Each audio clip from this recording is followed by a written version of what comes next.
Programa Integral de Formación Profesional en Abastecimiento. Seminario de Principios de Contratación para no abogados. Módulo 5C. Algunos tipos de contratos usados en abastecimiento. Parte 3.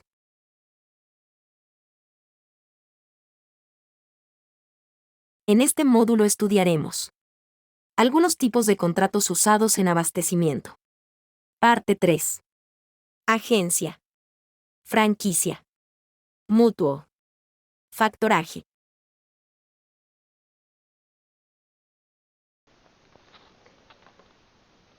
Cuando hablamos del contrato de agencia, estamos hablando de una herramienta que permite a un comerciante asumir el encargo de promover o explotar negocios en un determinado ramo y dentro de una zona específica del territorio nacional como representante o agente de un tercer empresario nacional o extranjero. Ello implica que no media relación laboral alguna entre el agente y el empresario, o preponente, como se denomina en algunos países, a cambio de una retribución o comisión. Este contrato es atípico, es decir, no está regulado o definido expresamente en Chile o en Perú.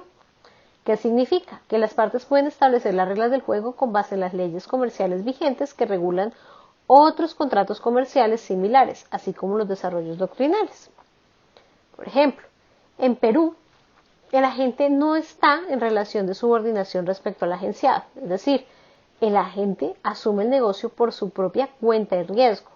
El agente desarrolla sus actividades con autonomía y deberá ser capaz de organizar y garantizar su propio personal y sus propios recursos. Esto no implica, por supuesto, que el agente realice sus actividades sin coordinación alguna con el agenciado o alejado de las políticas comerciales de la marca a quien va a agenciar.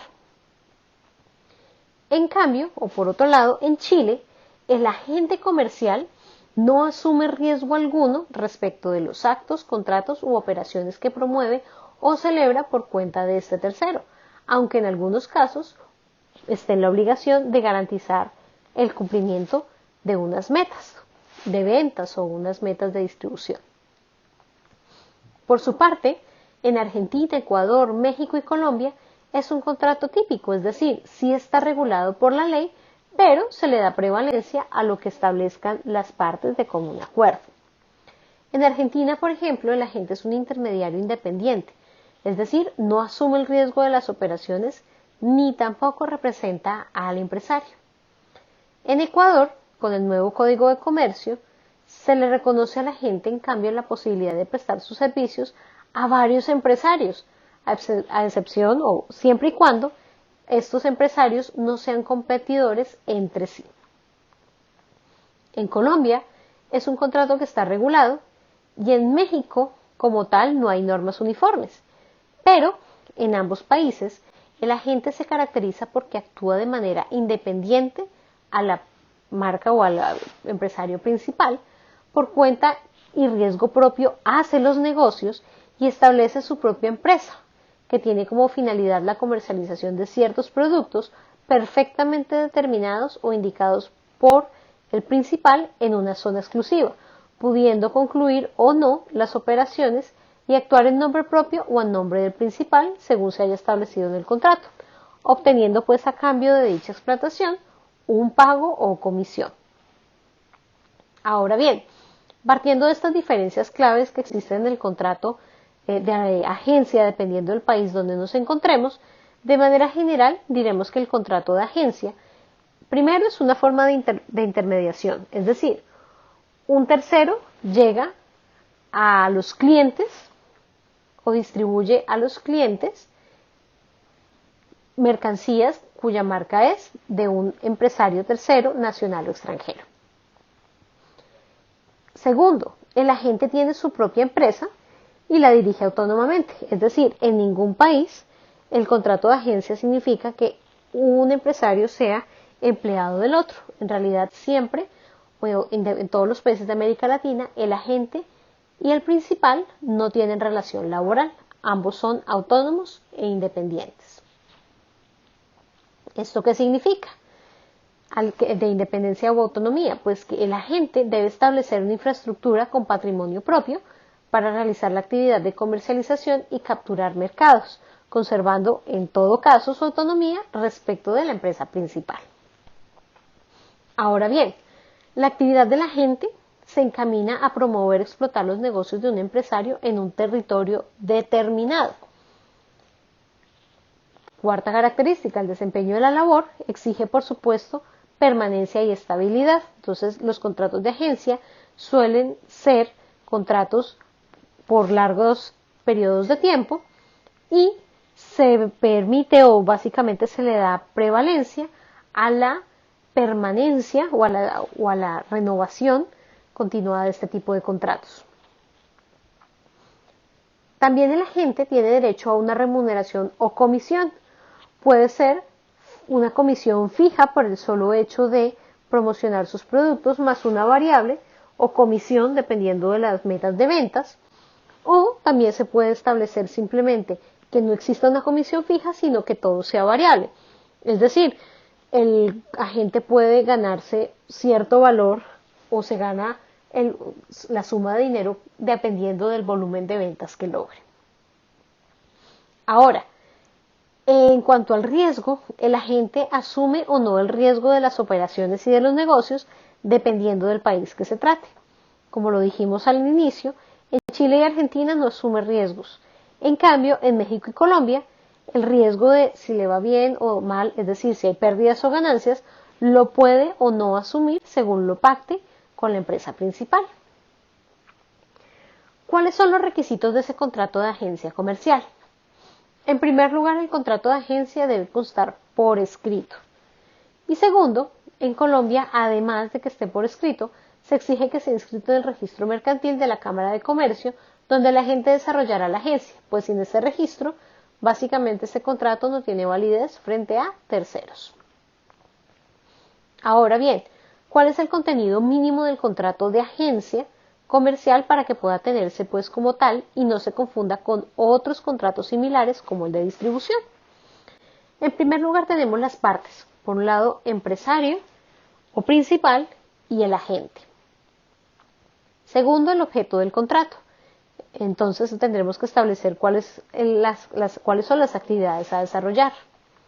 Si incluye o no fabricación, distribución o solamente es un asunto de comercialización, si recibe o no reclamos de tercero, si hace mantenimiento, si genera servicio de postventa o no. Todo este tipo de asuntos básicamente deben detallarse y delimitarse dentro del objeto de ese contrato. En tercer lugar, los poderes o facultades del agente y sus limitaciones. También el territorio en el cual se va a desarrollar la actividad del agente. Y por último, por supuesto, el término de duración del contrato. Ahora, según el país, hablaremos de cláusulas que varían, como por ejemplo la exclusividad. En países como Ecuador y Colombia, el agente puede distribuir productos y servicios de terceros que no compitan directamente. Pero en países como Chile o Argentina, por ejemplo, el agente solamente o de manera exclusiva puede distribuir los productos del principal. En cuanto al riesgo, en países como Colombia y México, si el agente asume o no el riesgo de los negocios que celebra, puede quedar establecido en el contrato, pues puede ser un mandatario del empresario y actuar sin riesgo, es decir, el agente simplemente actúa y todos los riesgos los asume el empresario o el principal, o también en Chile o en México se puede pagar que el agente es completamente autónomo y asume todos los riesgos del negocio y en ningún caso sufre las consecuencias el principal. Frente a las metas de ventas, es una cláusula accidental en el sentido de que las partes pueden establecer si se debe garantizar un mínimo de ventas o de valor o en producto. Y por último, también es una cláusula accidental la aceptación de la venta. Es decir, las partes pueden pactar que el agente hace unas órdenes de venta y el empresario acepta o no, pero debe en todo caso pues dar unas causales de cuándo acepta y cuándo no las ventas conseguidas por el agente. Ahora bien, vamos a hablar de las diferencias con otros contratos comerciales. La agencia comercial tiene connotaciones muy diferentes, por ejemplo, el contrato de distribución. Un simple distribuidor, al actuar en causa propia, es distinto del agente porque debe asumir todas las contingencias de la operación. Por ejemplo, las pérdidas o el deterioro de las mercancías, el no pago por los productos o servicios, la insolvencia o iliquidez de los clientes o la inestabilidad de los precios en el mercado. Además, la contraprestación o comisión que obtiene el agente con la actividad que desempeña es otro de los elementos que distancian al revendedor de una agencia, pues los distribuidores o revendedores no pueden reclamar al empresario comisión alguna, sino que sus ganancias las obtienen sacando provecho de la diferencia de precios entre las operaciones de compra y reventa. En cambio, cuando hablamos de agencia, es probable que pactemos una comisión, ya habíamos hablado, fija más variable o solamente una comisión variable. Por último, se puede diferenciar un contrato de agencia comercial de un contrato de franquicia, teniendo en cuenta que en el contrato de agencia la obligación del agente consiste en representar al empresario o actuar como un intermediario de este, es decir, que la tarea del agente es promover el negocio del empresario con quien se celebró un contrato a cambio de una comisión. En cambio, cuando estamos hablando de franquicia, se paga a un tercero o a un franquiciador el derecho a explotar su marca y su negocio por cuenta y riesgo propio.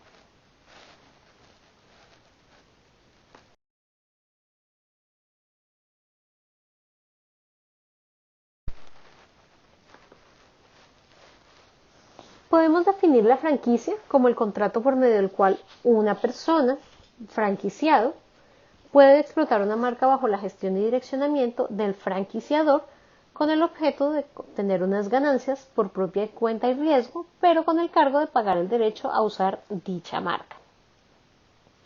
Ahora bien, el objeto de la franquicia es la cesión del uso de una marca y de su correspondiente gestión.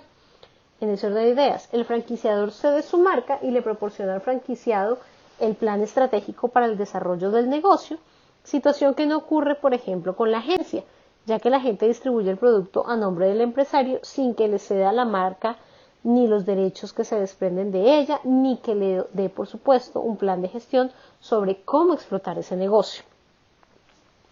El contrato de franquicia facilita básicamente la circulación y distribución de los bienes y servicios, ya que ofrece cierta seguridad a la inversión, pues se brinda un producto o un servicio que ya ha sido introducido y probado en el mercado.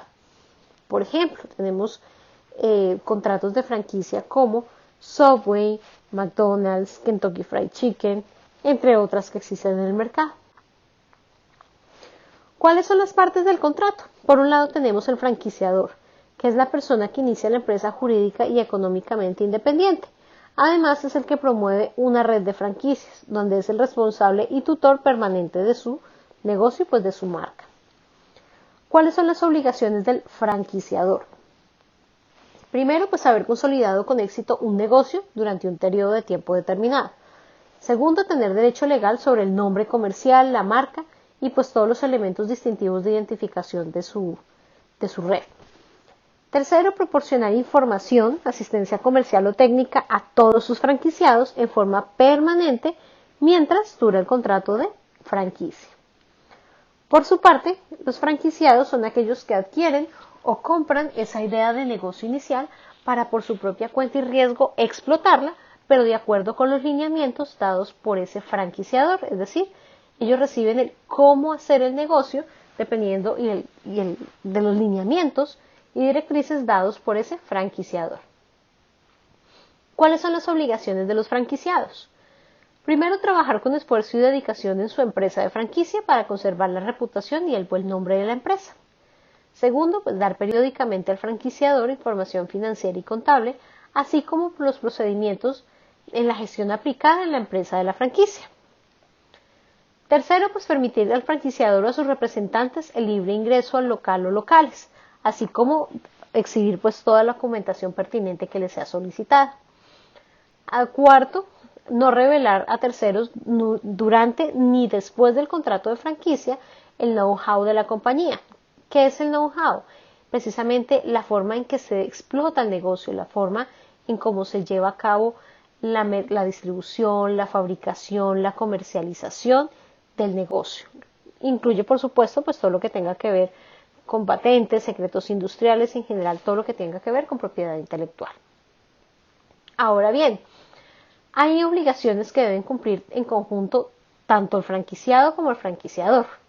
Las dos partes deberán comunicarse, por ejemplo, cualquier infracción que se realice al contrato establecido.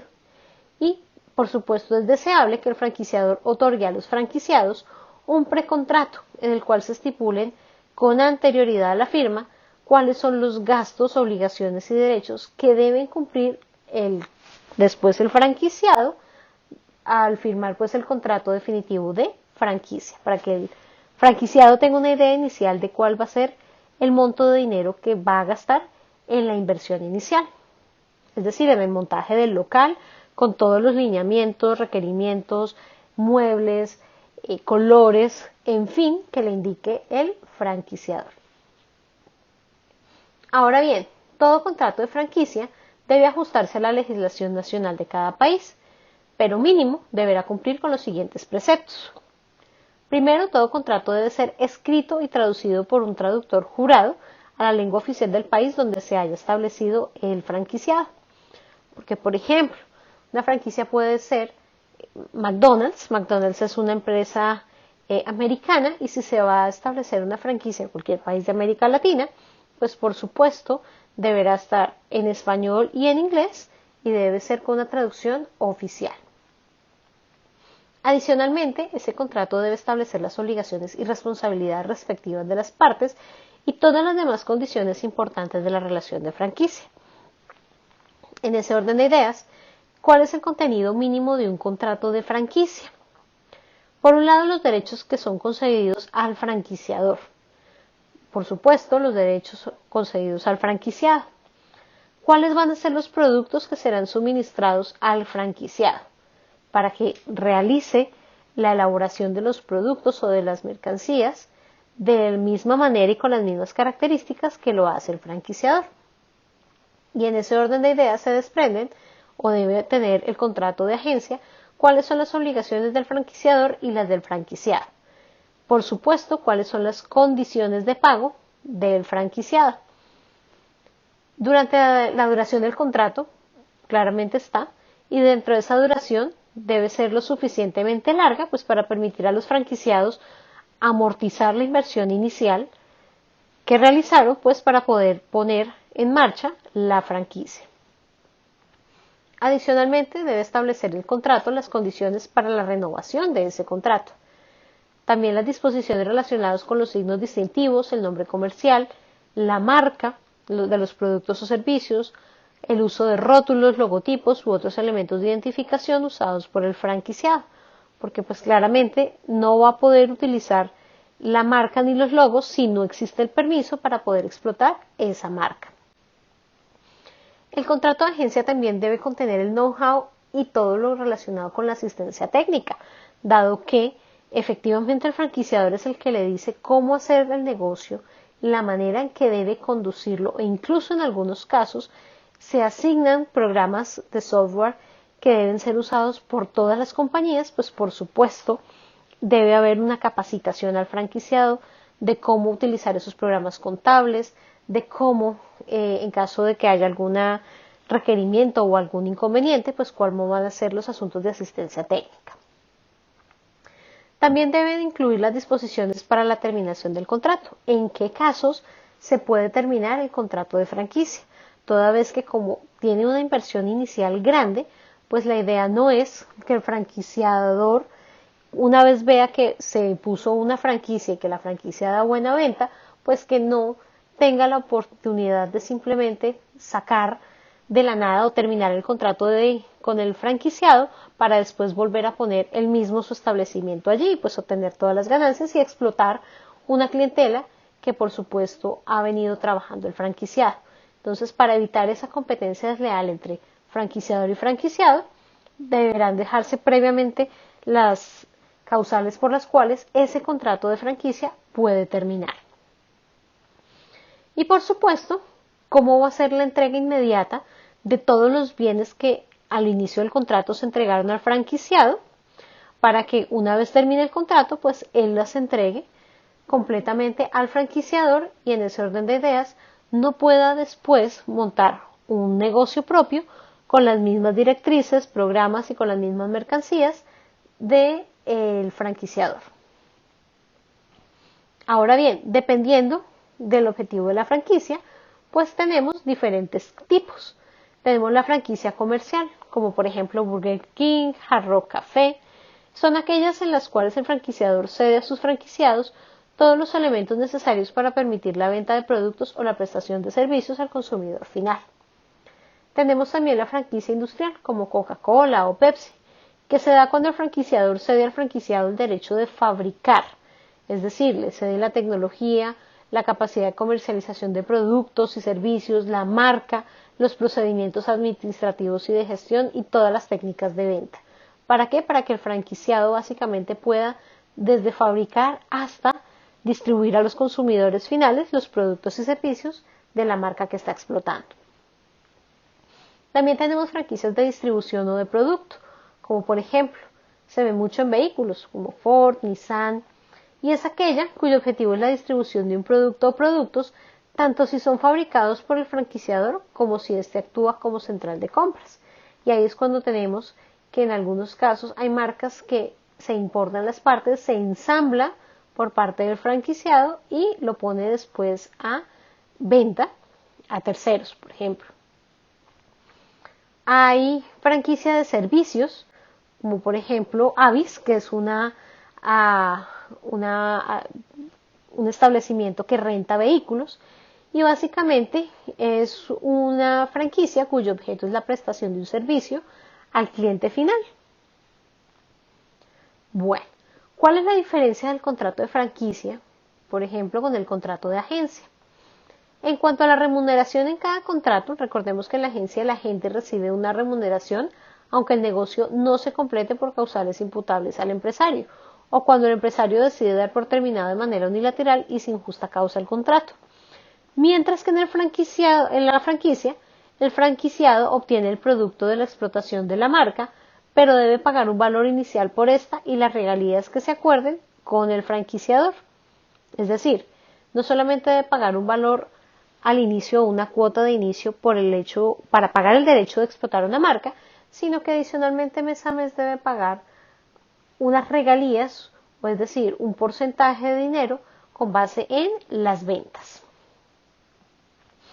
Además, en la franquicia, el franquiciador transfiere el conocimiento del negocio al franquiciado, mientras que en la agencia solo se encomienda a la gente distribuir o fabricar los productos del empresario sin que se ceda el derecho de uso de la marca a libre disposición. Por último, el agente solo actúa como intermediario o representante del empresario, como ya se había mencionado, mientras que en la franquicia se actúa por cuenta y riesgo propio, pero el franquiciado debe desarrollar el negocio o el mismo modelo de negocio del franquiciante.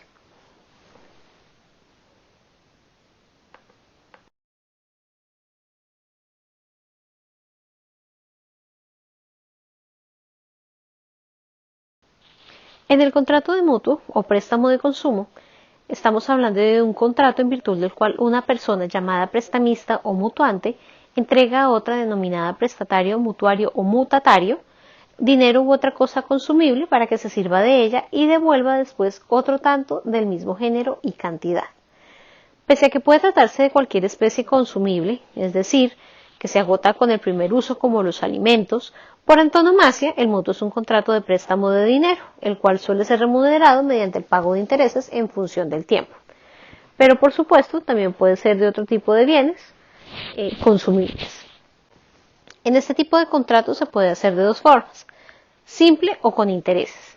En el mutuo simple, el mutuario se obliga solo a restituir los bienes otorgados en el contrato de mutuo, mientras que en el mutuo con intereses, además de restituir el bien pactado, se debe pagar un interés, el cual puede ser legal o convencional. El interés legal es el que establece la ley, y la legislación de cada país establece una tasa de interés que suele ser la bancaria corriente. Pero también hablamos que el mutuo puede ser de interés convencional, es decir, las partes pueden fijar una tasa de interés que puede ser mayor o menor al interés legal, Sin embargo, en ningún caso puede superar la tasa máxima de usura, que suele ser 1,5 vez el bancario corriente. Pues de lo contrario, en Argentina, Chile, Perú, Colombia, México se tipifica como usura. ¿Cuáles son las características de este contrato de mutuo? Por un lado tenemos que es unilateral, ya que la obligación es solamente para el mutuario y es ¿cuál? La de restituir las cosas fungibles que le prestaron por otras del mismo género y calidad. Este contrato se perfecciona con la entrega de la cosa, es decir, por la tradición de aquello que va a ser mutuado. Y por último, es un contrato principal, es decir, el contrato en sí mismo no depende de otro contrato para existir. Sin embargo, y aquí es cuando hablamos de para garantizar el pago de esa suma o esa cosa prestada, es cuando celebramos un par de contratos adicionales que son de carácter subsidiario, que son la hipoteca y la prenda. La hipoteca es un contrato secundario o es un contrato que permite básicamente dar en garantía un bien inmueble a fin de garantizar, valga la redundancia, el pago del contrato principal, que suele ser de mutuo. Por su parte, cuando lo que entregamos para garantizar el pago es un bien mueble, pues estamos hablando de una prenda. Ahora bien, el mutuo puede ser de manera gratuita u onerosa. ¿Cuál es la diferencia? La característica del mutuo gratuito es que se otorga la obligación, o el mutuario solamente tiene la obligación de restituir las cosas en igual género y calidad. En cambio, cuando hablamos de un mutuo oneroso, es cuando se pactan intereses, porque además de restituir la cosa, pues se debe dar un adicional en pago, pues, del tiempo que fue prestado para su uso.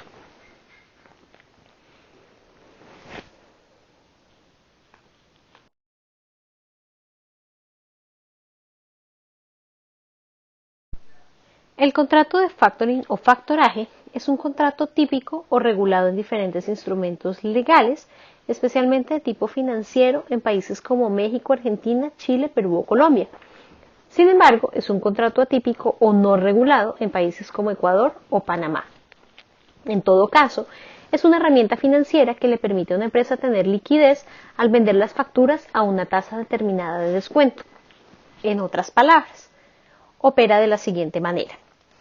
Tenemos una empresa que, por supuesto, vende productos y servicios y debido a su actividad comercial, pues es propietaria de diferentes facturas en las cuales constan las obligaciones de pago de terceros a su favor. ¿Qué sucede? Cuando la empresa necesita tener dinero en efectivo y tiene una cartera alta porque no ha podido recuperar el pago de todas las facturas que tiene, busca a un tercero, ya veremos que se llamará factor, a quien venderle esas facturas, pero no las vende por el mismo valor de las facturas, sino por un valor inferior. ¿Para qué? Para obtener liquidez, es decir, dinero en efectivo. Por su parte, quien compra las facturas es quien posteriormente va a cobrarlas a los terceros, y el dinero que gana es la diferencia entre el valor de las facturas y el precio por debajo al que las compró. Los actores que intervienen en ese contrato de factoring, por supuesto, son, por un lado, el emisor, el pagador y el factor. El emisor o factorante es la empresa que realiza la factura, es decir, la que vende los bienes y servicios y, por supuesto, factura cada vez que hace la compraventa. El pagador es el ente que paga el título en las condiciones descritas en la factura, es decir, los clientes que reciben esos bienes y servicios y, por supuesto, tienen la obligación posteriormente de pagar esa factura. Y el factor o factorado es la empresa que se dedica a comprar por debajo del valor estas facturas o títulos valores.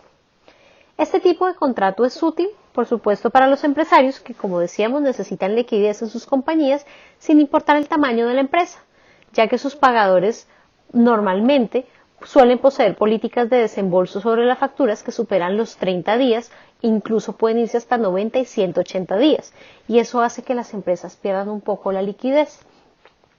En ese orden de ideas, en lugar de que la empresa se espere 60, 90, 180 días para que le ingrese dinero, utiliza esta herramienta para básicamente anticipar los pagos. Recibe menos dinero, claro, pero lo recibe a menos tiempo. Es decir, cambia dinero por rapidez en el ingreso del efectivo. Y así, pues, por supuesto, tiene entre las ventajas que puede cumplir con el desembolso como la nómina o puede conseguir descuentos por pronto pago a sus proveedores y, en fin, obtener los beneficios de tener liquidez más rápido. Ahora, otras compañías utilizan el factoring como herramienta para contar con un balance más calificado. Es decir, la compañía vende su activo al factor y lo descuenta de sus cuentas por cobrar y luego lo pasa al disponible. De esta manera, por ejemplo, las compañías que se presentan a licitaciones suelen tener mejores calificaciones al momento en que los contratantes analicen sus índices financieros. Los factores que existen en el mercado suelen ser los bancos, los fondos fiduciarios, los fondos de inversión o factores privados como el capital propio. Es decir, lo venden a sus propios accionistas. Adicional a esto, pueden acceder a vender sus facturas no solo en pesos, sino también en moneda extranjera. Por ejemplo, en el dólar, en el caso de aquellos países que su moneda es el peso y no el dólar. También es posible encontrar intermediarios que asesoren a las empresas, por supuesto, para encontrar la opción que más se adapte a las necesidades propias de cada compañía. Ahora bien, ¿cuáles son los beneficios del factoring? Por un lado, conseguir liquidez al instante. Por supuesto, yo vendo mis facturas y en lugar de esperarme 60, 90, 180 días para que me paguen, simplemente las vendo y consigo dinero efectivo de inmediato. También evito el problema de tener impagos o morosidad de los clientes, que puede que tengan que pagarme a 90, 180 días y pueden entrar en mora y pagarme mucho tiempo después, y eso hace que de hecho tenga todavía más problemas de liquidez. También cuando yo utilizo el factoring me olvido de la gestión del cobro de cartera y los costos pues administrativos y a veces legales que este cobro lleva, porque de eso se encargará el factor o quien compra básicamente las facturas para cobrar. También me permite el factoring obtener financiación inmediata para hacer nuevas inversiones. También me permite hacer más simple la contabilidad, pues con este tipo de contratos las compañías pasan a tener un solo cliente, que es el factor, el cual paga las facturas pues al contado. También reduce los costos de operación, ya que se ceden las cuentas por cobrar a una empresa que se dedica exclusivamente a la factorización y como tiene como objeto social pues claramente el cobro de esas facturas. Con eso la compañía se sigue dedicando a vender sus productos y servicios, que es lo que mejor sabe hacer. Y finalmente pues también hace posible comprar de contado a los proveedores, generando pues la posibilidad de obtener descuentos. Ahora bien, ¿qué documentos suele exigir el factoring? Por un lado, el original y la copia de la factura. Ya habíamos hablado anteriormente de por qué la necesidad de tener los originales. Y por supuesto, la legislación tributaria de todos los países de América Latina exige que para poder cobrarse la factura se requiere, por supuesto, tener el original, el documento original, es decir, el manuscrito o suscrito o firmado a mano. También exige el factoring la relación comercial entre la empresa y el cliente, es decir, que haya un contrato ya sea de compraventa, de suministro o de algún tipo que me permita constatar la relación o el origen de esa factura. Y por supuesto, en algunos casos, dependiendo de quién sea el factor, pueden solicitar el perfil crediticio de la empresa que va a hacer uso del factoring.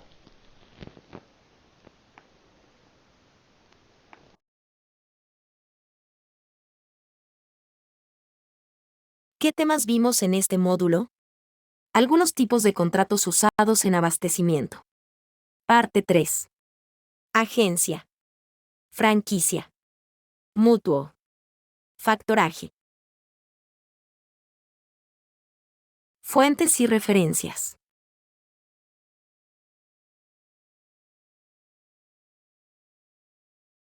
Gracias por tu atención. Ahora estás un poco más cerca de lograr tu certificación profesional en compras y abastecimientos CPCA.